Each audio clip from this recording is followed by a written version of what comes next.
نحمده ونصلي على رسوله الكريم أما بعد فقد قال الله تبارك وتعالى في القرآن المجيد أعوذ بالله من الشيطان الرجيم بسم الله الرحمن الرحيم ذلك الكتاب لا ريب فيه هدى للمتقين وقال النبي صلى الله عليه وسلم خيركم من تعلم القرآن وعلمه الہی رونق اسلام کے سامان پیدا کر الہی رونق اسلام کے سامان پیدا کر دلوں میں مومنوں کے الفت قرآن پیدا کر صدر محترم اسٹیج پر رونق افروز بزرگان دین اور حاضرین جلسہ آج کی اس محفل میں اور آج کے اس اجلاس میں میرا موضوع سخن دنیا کی سب سے پاکیزہ اور مقدس کتاب قرآن پاک ہے ہمیں چلتے سورج کی طرح یقین ہے کہ اس کا ایک ایک حرف سچا اور صادق ہے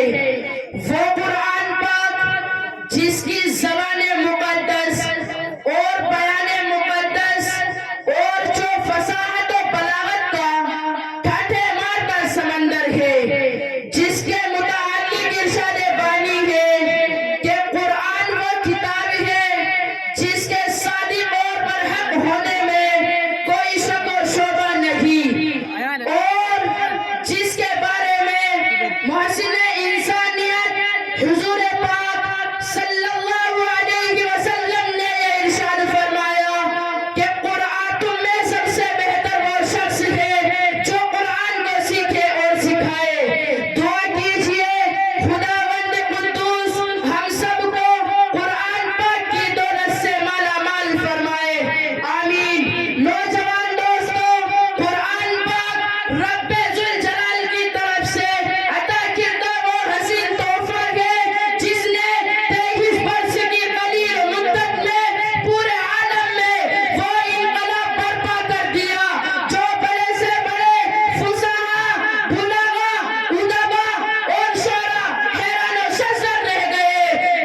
السلام علیکم ورحمۃ اللہ وبرکاتہ.